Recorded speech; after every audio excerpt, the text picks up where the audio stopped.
What happens when a car company decides to stop caring about rules, laws, or even reality itself? You get the Bugatti Bolide, a car so extreme, people still argue whether it's even a car or a spaceship on wheels. Most hypercars today fight for attention with flashy designs and insane horsepower numbers. Ferrari pushes hybrids, McLaren goes for lightweight tech, Tesla brags about electric speed. But Bugatti? They already had the Chiron, a car with more power than almost anyone could handle. So why build the Bolide? What's the point of creating something so wild that it can't even be legally driven on the streets? That's the question we're about to answer. The obvious answer is because Bugatti can. But the real truth is way deeper. Everyone thinks the Bolide was just Bugatti flexing their muscles. A PR stunt, a concept car built to get attention. But here's the counterintuitive twist. The Bolide wasn't built to impress people. It was built to test the limits of engineering itself. This isn't about you, pointing finger. Most hypercars are compromised. They balance performance with road laws, comfort, luxury. The Bolide throws all of that out. No leather seats, infotainment system,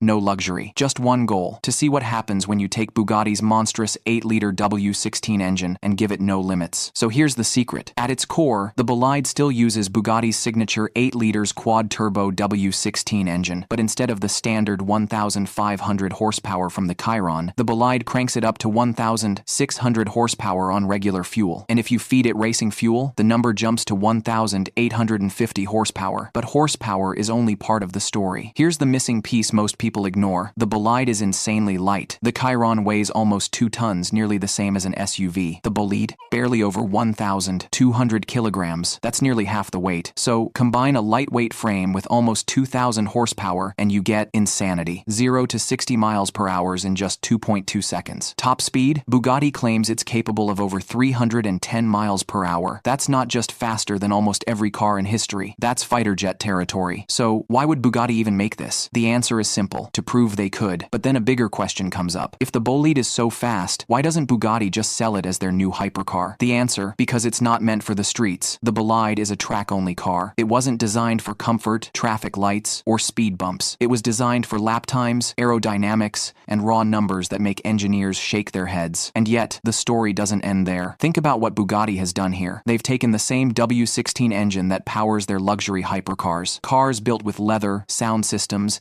and diamond-studded interior options, and stripped it to its bones. The Bolide is pure violence. It has massive wings generating literal tons of downforce. It has a body shaped by aerodynamics more than aesthetics. It's not designed to look good parked at a hotel. It's designed to scare you half to death when you push the throttle. And here's something most people don't realize. The Bolide was originally built as a one-off experiment, but after fans begged Bugatti to actually make it, they agreed to build just 40 units. So now another question. If Bugatti only made 40, who gets them? The answer: billionaires, collectors, and race teams. Each Bolide costs around $4.5 million. And here's the crazy part. All of them sold out almost immediately. But then comes the bigger question. If the Bolide is so fast, so powerful, so rare, will it ever actually be driven to its full potential? Because here's the irony. Many Bolides will probably never touch a racetrack. They'll sit in private collections, locked away in climate-controlled garages, owned by people who treat them as art pieces instead of weapons. Remember at the start when I asked if the Bolide is even a car or a spaceship on wheels? Here's the truth. The Bugatti Bolide isn't about transportation. It isn't about luxury. It isn't even about practicality. It's a statement. It's Bugatti saying, we've already conquered the hypercar world. Now, we're just showing you what happens when we stop playing by. The Bolide isn't here to be driven to school runs or coffee shops. It's here to exist as proof. Proof that Bugatti could build a machine faster than your imagination. Proof that cars can still terrify us. And proof that sometimes the point of a car is to remind us that humans are still crazy enough to chase the impossible. That's why the Bugatti Bolide isn't just a car. It's a question, an experiment, and a legend all at once.